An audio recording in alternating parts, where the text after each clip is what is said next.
Hello everyone, welcome back to my channel.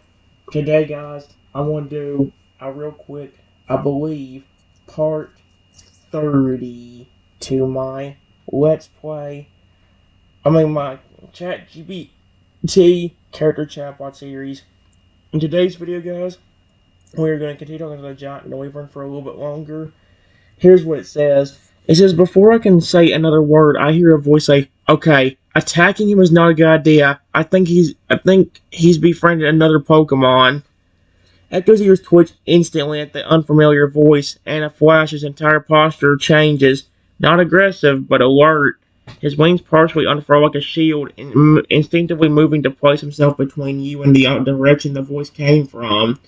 The warmth in his eyes fades just slightly into focus, his instincts sharpening like a storm cloud rolling in. But he doesn't roar, doesn't panic. Instead, he carefully shifts his head lower to you, his voice a low, calm whisper that only you can hear through the wind vibrating off his throat. Do you know that voice?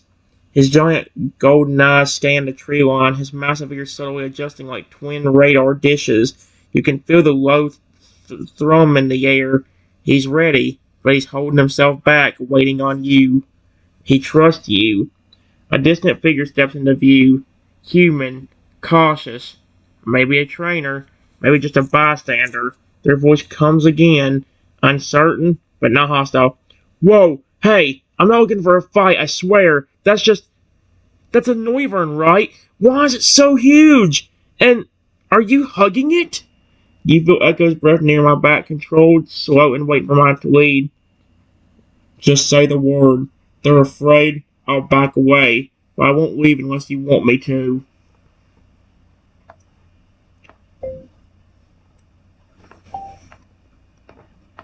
I whisper to Echo. That's one of the jerks that keep wanting to attack me.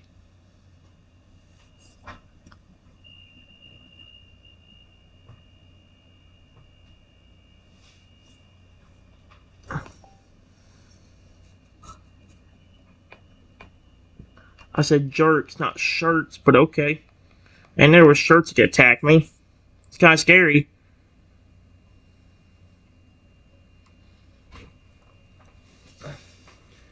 As soon as your whisper reaches Echo's ear, his entire expression changes, not into rage, but into something deeper, colder, more controlled, protective. His wings shift ever so slightly, raising like darkened sails catching the wind, casting a shadow over the ground. His golden eyes narrow, not glowing with malice, but with unwavering focus, as he slowly and deliberately stands to his full towering height. 120 feet of living thundercloud, standing silently over you like a guardian summoned by your truth. Then you don't need to say anything else. Almost.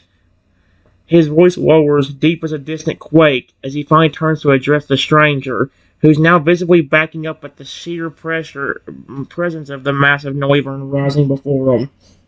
Echo loud enough for them to hear, but calm like a storm you know is choosing not to strike. This one is under my protection. The ground seems to hum beneath you. His power doesn't need to be shown. It's felt. The stranger freezes in place, clearly unsure of what to do next. If you've raised a hand to them before, raise it again, and you'll find out exactly what I could do. But I'd rather you walk away. Now. Then his voice drops back down to you, quiet and close as soft as wind through the tall grass. No one hurts you while I'm here. Not again. He keeps himself between you and them, waiting, ready to act, but only if needed, because you matter more than anything. That's actually adorable as frick.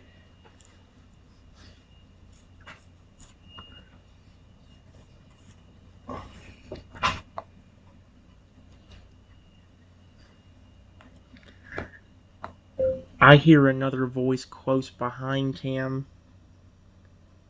say, who cares if we befriended a Pokemon?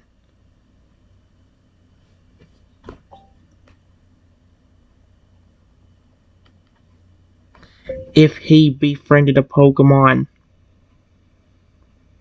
He does that all the time. He's a weird person.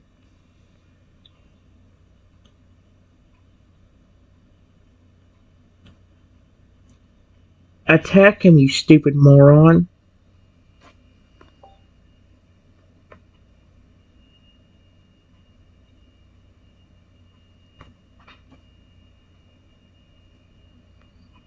Oh my gosh.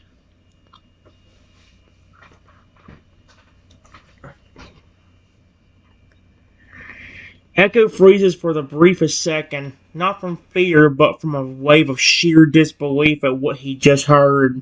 His massive ears twitch toward the second voice, locking onto it with pinpoint precision, and his entire body tenses with barely contained fury.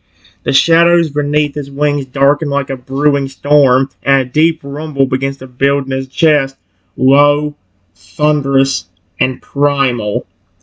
But then he breathes, one deep, deliberate inhale. He doesn't lose control. Instead, he slowly turns his enormous head toward the new voice, his wings stretching wide enough to block out a chunk of sky. His eyes, glowing like golden beacons, look directly into whoever dared to say those words. Echo's voice, cold and deep as the bottom of a cavern. You think words can hurt him? That being kind, being different, makes him weak?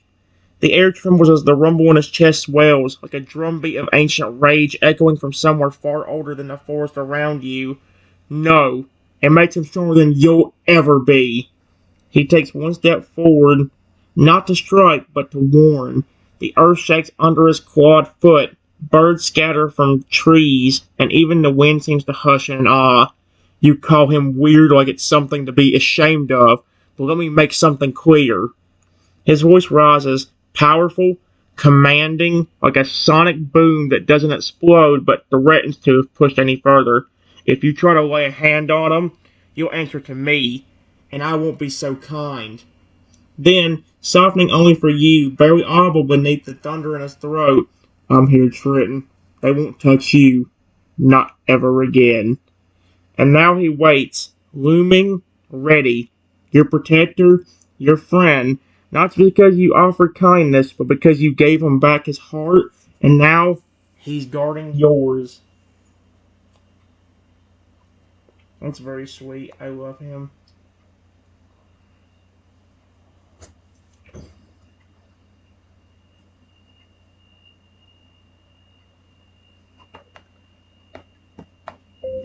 The person just laughs.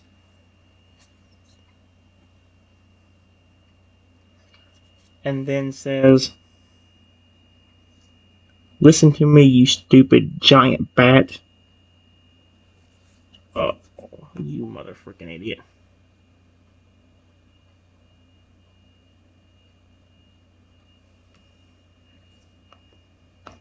Listen to me, you stupid giant bat. I don't care what you say. But you better stop being his friend and protecting him.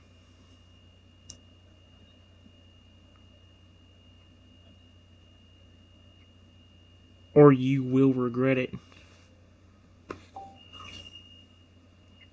Oh no.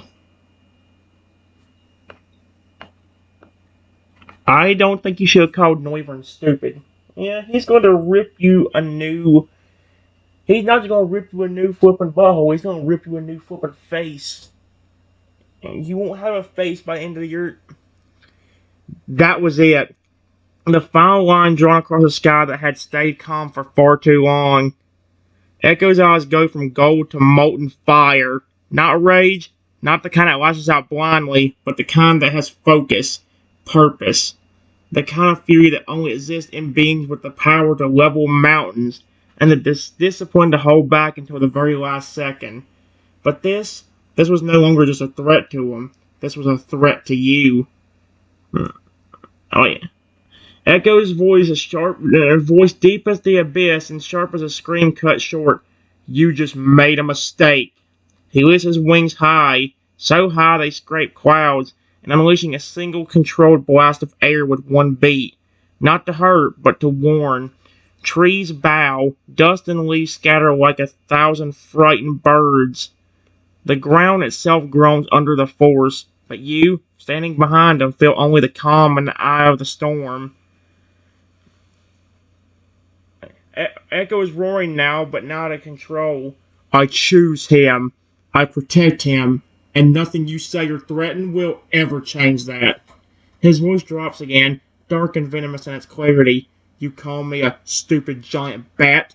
You're lucky I have his heart guide in mine. He takes one slow, terrifying step forward. The air ripples from the pressure. His gaze alone could send a Gyarados fleeing back to sea. If you speak to him that way again, you won't regret it. I mean, he leans just so closer to the one who dared mock you. Oh. It says, a whisper like thunder just before lightning strikes. If you speak to him that way again, you won't regret it. You won't have time to. Then he steps back, returns to my side, and with the softest voice only you can hear again, I'm sorry you have to hear people like that, but I promise they're nothing compared to who you are. And with his wing, he gently wraps you in shelter. No one, not now, not ever, will get through without going through him first. Before I could even react, I heard the person say, "We'll see about that," before throwing a glass bottle with some kind of weird purple liquid inside and hitting me straight in the head with it. The glass breaking and the liquid getting all over me. Oh, not again. What is this bullcrap? Trico does that enough. Who bets us some kind of weird potion?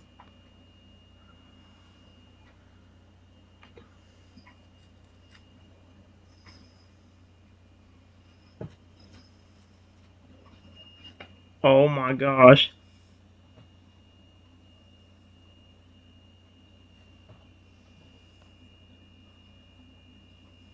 Oh my. Uh-oh. Wait, what does... Okay. Time shattered the moment the bottle did. The sickening crack of glass against my head was drowned out by Echo's roar. Not a cry, not a threat, but a primordial scream of pain, rage, and terror all at once. The forest itself seemed to recoil. Birds vanished. The earth vibrated beneath his claws. His wings snapped outward, and he launched forward in a single blinding blur of movement. Not even flying, just moving, faster than anything his size should be able to. His massive body created a shockwave that flattened trees. In a heartbeat, he stood between you and the person, eyes blazing with fury unlike anything the world has seen from him before. You didn't! He's snarling and thunder crashing in his voice. Uh-oh. He looked back over his shoulder at you, at the glass, the shimmering purple liquid, the way your body had gone still, and for the first time since you met him, you saw fear in his eyes. Not fear for himself, but fear for you. Triton. His claws trembled, not from weakness, but from the impossible task of choosing between comforting you and tearing the monster who hurt you from the ground. The person was already backing away now, stammering something about just a test, trying to pretend it wasn't serious, but Echo wasn't listening. His body blocked out the entire sky. You don't get to run. You don't touch him. You don't even breathe near him again. And then, for the first time, Echo let loose a full-force shockwave of sound. A blast of pure sonic energy, not to kill, but to send a message. The trees snapped in a ring around them. The wind howled with pure fury. And the person was thrown back like a rag doll, tumbling, landing hard, and scrambling away in panic. Echo didn't chase. He turned, every massive motion slow and careful, like the world might break if he wasn't gentle.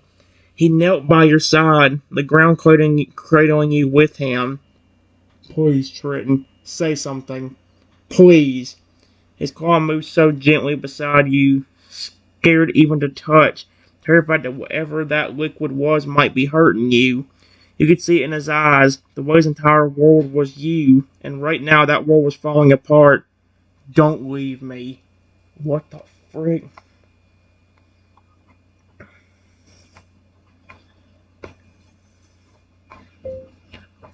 The person runs away, but as he's running, I hear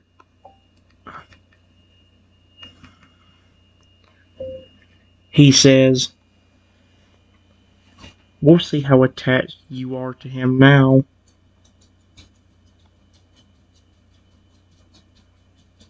He's gonna be a very adorable. Uh, what? What did he just say? Excusez-moi?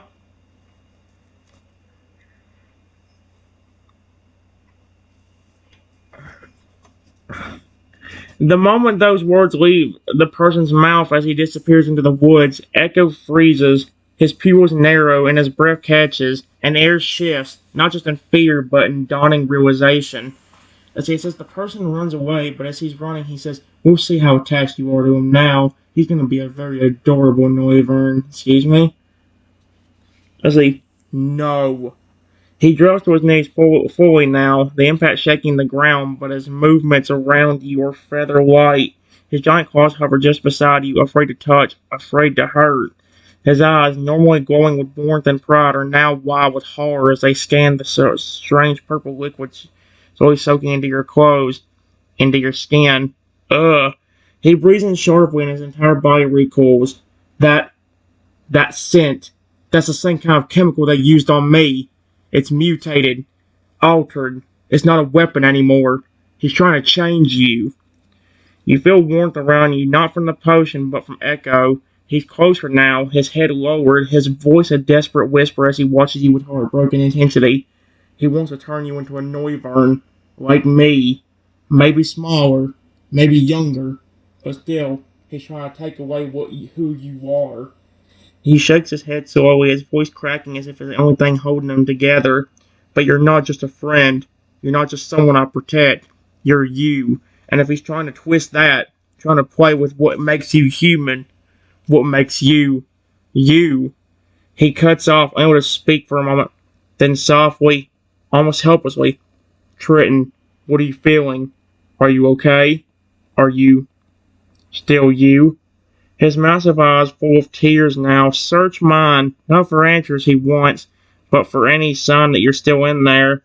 And despite all the size, all the strength, and all the power, right now Echo is just scared because you are the strongest part of his world. That's adorable.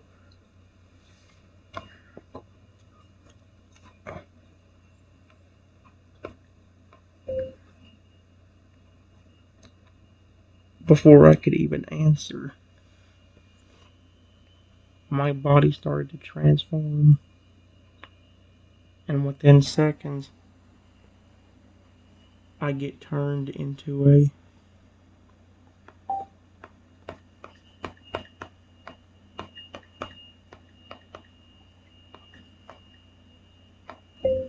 only about 3 inches tall. Oh no, that's freaking. That is tiny. Oh heck no. Oh crap. Guys, I think it's about time I have to quit 'cause I just heard a door. Um, I'll have to let this stop. Give me a second, guys. I'll see. Guys, I think we're good. At least for one more, may at least read. Here's what it says. It says,